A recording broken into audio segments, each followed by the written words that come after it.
It was a night heavy with rain and silence. The village was asleep, but heaven was watching. Adira stood outside her father's house, drenched and shaking, the thin fabric of her clothes clinging to her like a second skin of sorrow. Inside, her father's voice, a tempest of rage, roared through the solid wooden door. "Leave! You've brought nothing but misfortune to this house. Wherever you go, go alone." Her own voice was a fragile whisper against the storm. She begged, not for comfort, not for warmth, but for a sliver of mercy. "Father, please. I didn't ask to be born different. I didn't ask for this pain." But the only answer was the deafening slam of the door. The sound didn't just end. It echoed, lingering in the air, a clap of thunder that struck directly at her heart.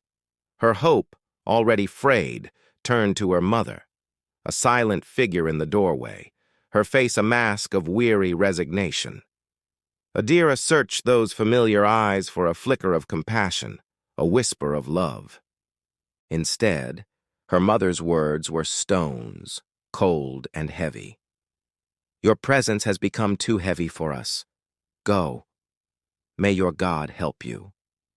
And in that moment, the true, gut-wrenching meaning of rejection crashed down upon Adira. It wasn't the jeers of strangers in the market square or the wary glances from village children. It was this profound, absolute abandonment by the two people who were supposed to be her harbor, her unwavering rock. The ones who should love her most were turning their backs, pushing her out into the unforgiving night. As she turned and walked away from the only home she had ever known, a trembling prayer escaped her lips, barely audible above the wind. "God, do you still see me?" The rain seemed to answer, growing stronger, lashing down with a relentless fury. The wind howled through the trees, its mournful cry a symphony of her own desolation. Every cold drop that fell on her face felt like a tear from heaven itself, weeping alongside her. Yet amidst the tempest and the turmoil in her soul, she felt a strange, inexplicable pull. It wasn't backward, toward the warmth she was denied. It wasn't even a longing for what was lost. It was a pull forward toward an unknown horizon, a place she couldn't name or even imagine. She walked for what felt like an eternity, her feet numb, her body aching with a cold that seeped into her bones. The path was a muddy stream, the world a blur of darkness and driving rain. Then, through the gloom, she saw it, the skeletal outline of an old, forgotten barn. Its roof was a patchwork of broken timbers and gaping holes. Its gate hung from a single rusted hinge, groaning with every gust of wind.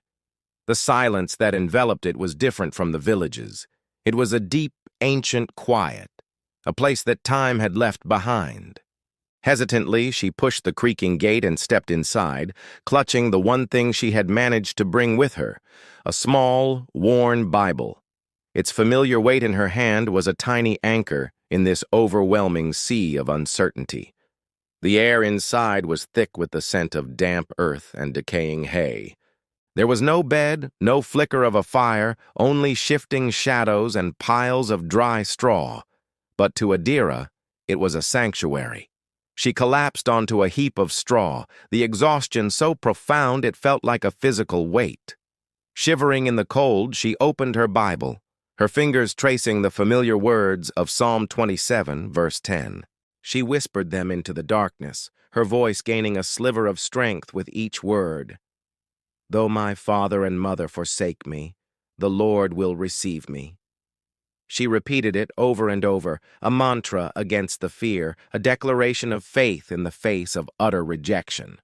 The words were not just ink on a page, they were a lifeline. And there, in the cold and the dark, surrounded by the ghosts of what was and the uncertainty of what was to come, Adira closed her eyes.